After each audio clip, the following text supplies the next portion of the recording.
शिंदे समितीला मुदतवाढ सरकारने दिली पाहिजे। या बैठकीच्या माध्यमातून आम्ही सरकारला आणखीन एकदा विनंती करतो की तिला मुदतवाढ करून तिला सापडून द्या, अभ्यासक वाढवा। पण सरकार असं म्हणून मग मुदतवाढ दिली म्हणजे आम्हाला टाइम वाढून दिला काय? 24 डिसेंबर पर्यंत कायदा बना, तिला सापडून द्या, कवर सापडत तवर तिला राहून द्या मुदतवाढ। नोंद सापडली की दे जा मराठ्याला, काय देतून तेवढाच कमी होईना आमचा एक एक ओरिजिनल सापड्यावर। त्यामुळे तिला ही मुदत वाढ द्या, तिला तिचं काम कायमस्वरूपी करू द्या। तिचा आणि कायदा बनवण्याचा काही अर्थार्थी संबंध नाही। कायदा पारित झाला नोंदीच्या आधारावर, नोंदी सापडू द्या। कारण त्या नोंदी जर हक्काच्या सापडत गेल्या, जशा 54 लाख सापडल्या तशा, तर मराठ्यांच्या डोक्याचा ताण गेला। आणि तुम्हाला आता याच्यातलं विशेष काम सांगतो, हे आरक्षण चॅलेंज होत नाही, मराठ्यांनी भिवू नका। ज्या नोंदी सापडल्या ते चॅलेंज होत नाही। जर चॅलेंज एखादा म्हणतो, एखादा म्हणजे ती जाणते नाव नाही घ्यायचं आजच्या बैठी,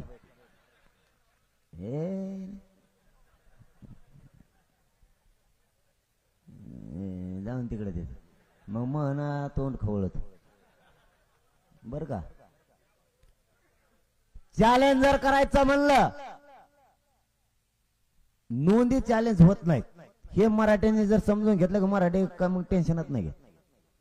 जर चॅलेंज करायचं म्हणलं तर प्रत्येकाची करावं लागेल, प्रत्येकाच्या। अगं बाय बाय बाय 54 लाख नोंदी, 54 लाख तो वकीलच आणावं लागते। ते अशक्य, मराठ्यांची एकही नोंद चॅलेंज होऊ शकत नाही हो, मी तुम्हाला खात्रीपूर्वक शब्द देतो, एकही। त्यामुळं कुणी जरी म्हणलं चॅलेंज करतो तरी घाबरू नका, आहे घाई भ्यायचं काम नाही, मागे सरकायचं। आता तुम्हाला तो मुद्दा क्लिअर केला, आता तुमचं चर्चा करतो हे सगळं ऐका बरं का तुम्ही, आणि ऐका झाल्यावर मग मला काय करायचं आणि काय नाही करायचं आधी नका म्हणून मग मी जातो, मग ध्यानातून जाता। मग मी का लिहिलेलं तुम्ही कागद बघितला का? माझ्या हातात बघितला का? हे बी मॅच लिहिले, दुसरे कोण लिहून नाही आणलं, इथं बसल्यावर लिहिलंय। हा फक्त ते बोलता बोलता ध्यानातून जाऊ नये म्हणून लिहून ठेव बाबा, तर मग दुखत आहे जरा, आणखीन मी ठेपायला नाही, मग खोटं दुखत नसतं बरं का लोकांसारखं।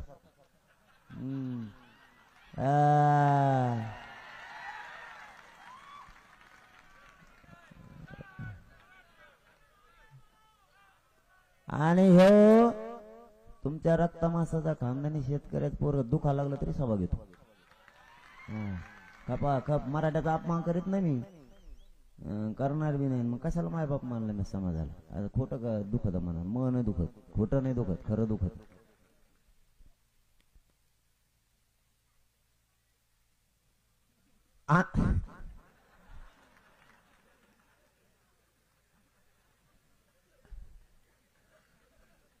आंतरवालीसह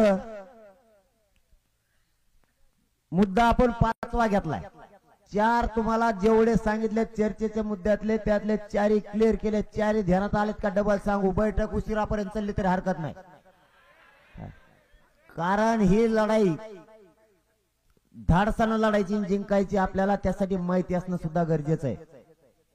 नुसतंच असं नको, गर्दीत सुद्धा एखाद्या वेळेस न्याय मिळण्याची शक्यता कमी असते, पण बुद्धीनं जर एखादा माणूस फिट झाला तर तो गर्दीतच जिंकतो, बिगर गर्दीतच जिंकतो।